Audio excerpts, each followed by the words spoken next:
Bismillahirrahmanirrahim. Assalamualaikum warahmatullahi wabarakatuh. Ketemu lagi di channel Sahabat Ilmu. Salam sahabat. Oke sobat sekalian, terima kasih yang udah like, komen, dan udah nonton video-video Sahabat Ilmu, dan juga yang udah subscribe. Terima kasih, mudah-mudahan diberikan kelancaran segala sesuatunya. Amin ya robbal alamin. Oke sobat sekalian, di video sebelumnya aku kan udah bilang bahwa kita akan bahas juga tips dan trik apa? Yakni menulis tentang rencana studi. Oke sobat sekalian, sebelum kita ke pembahasan, banyak yang nanya nih, kenapa sih terus bahas-bahas banget secara mendetail banget, kupas tuntas banget tentang administrasi? Karena apalagi nih tentang proposal study dengan rencana study.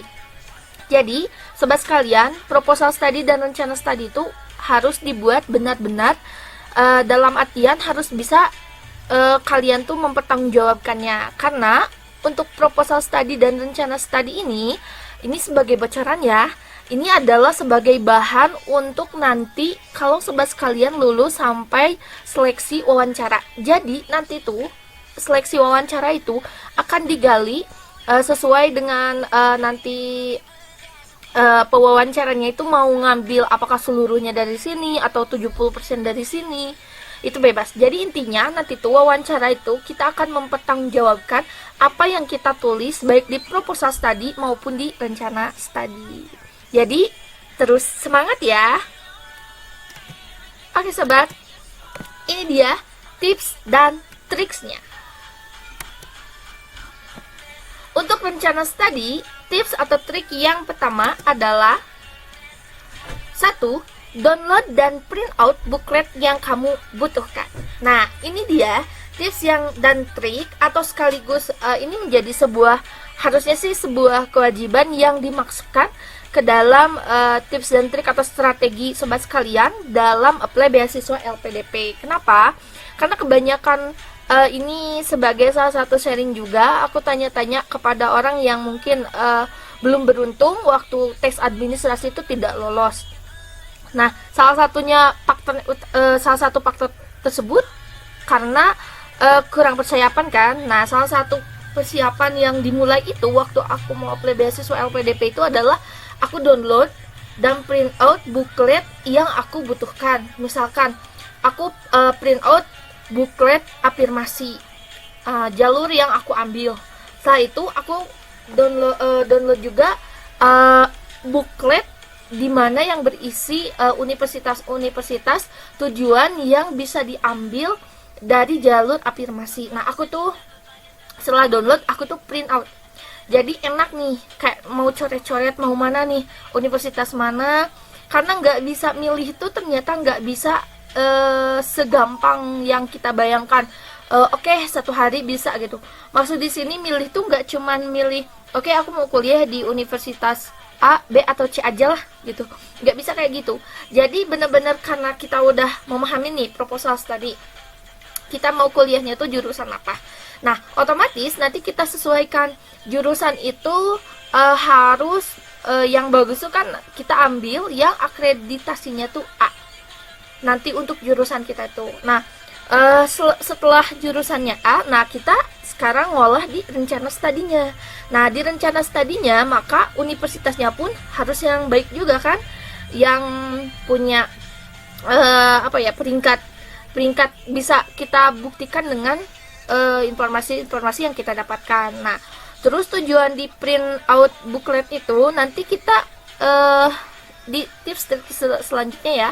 Nah, ini kita baca dulu di download dulu. Nah, kita kan download dan print out booklet yang kita butuhkan. Nah, nanti kan lebih mudah gitu kan, lebih mudah ketika kita akan membuat rencana studi ini. Jadi kita benar-benar kayak, oh ini apa sih perbedaannya dari universitas 1, 2, dan 3 itu, yang lebih unggul yang mana dan lain sebagainya. Itu lebih mudah, dan kita pun nyari universitas itu lebih mudah. Bukan nyari dalam artian hanya nyari saja, tapi dari ketiga universitas itu harus serumpun. Nah, ini gunanya. Makanya benar-benar di print out biar benar-benar teliti nyarinya kayak gitu. Oke, next. Untuk tips yang kedua, nah, kumpulkan informasi berkaitan kampus. Nah, karena tadi kita kan udah print out nih, otomatis kita udah baca-baca, kita udah menimbang, kita udah memilih universitas mana yang nantinya akan dijadikan tujuan perkuliahan kita, apply beasiswa ini. Maka kita kumpulkan informasi berkaitan ketiga kampus tadi. Itu maksimal 3 gitu. Tapi kalau mau pilih cuman satu aja nih yang benar-benar mau diperjuangin, berarti ya satu itu benar-benar dikumpulkan informasinya, baik dari mulai dia tuh universitas itu peringkat keberapa, baik di Asia, baik di Indonesia, peringkat apalagi peringkat seluruh dunia, tahu dan lain sebagainya, keunggulannya di universitas itu apa. Pokoknya seluruh kampus itu tuh bener-bener informasinya kita dapetin kayak gitu.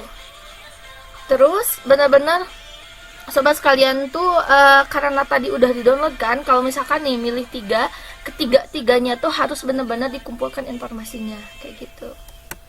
Oke, next yang ketiga. Nah, yang ketiga tips dan triknya adalah membuat catatan berkaitan universitas yang akan dipilih. Tadi yang pertama kita kan udah di print out tadi, udah dilihat-lihat. Nah, udah dilihat-lihat, dikumpulkan informasi dari universitas yang nanti akan kita bidik.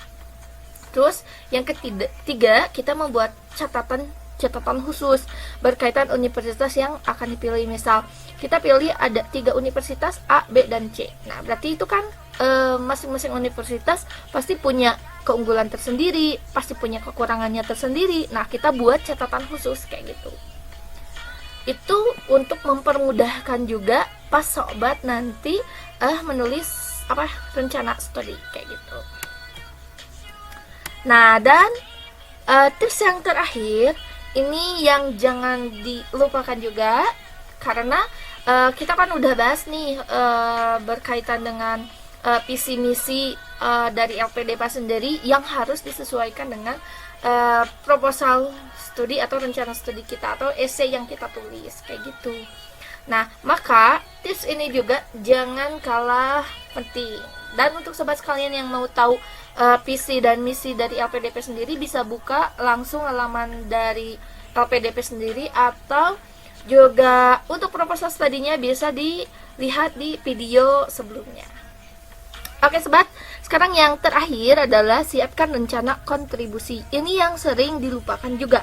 Kenapa? Karena intinya LPDP itu nanti ketika kita setelah jadi lulus sebagai awardee, itu kita dituntut untuk memberikan kontribusi kita kepada negara kita tuh apa. Maka sebaiknya di rencana studi itu kita sisipkan juga rencana kontribusi kita itu apa nanti ke depannya.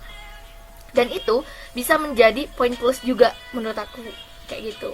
Karena kita kan di sini masih rencana kan, bukan berarti harus gini, tapi setidaknya kita udah punya rencana bahwa kedepannya tuh kita mau apa aja.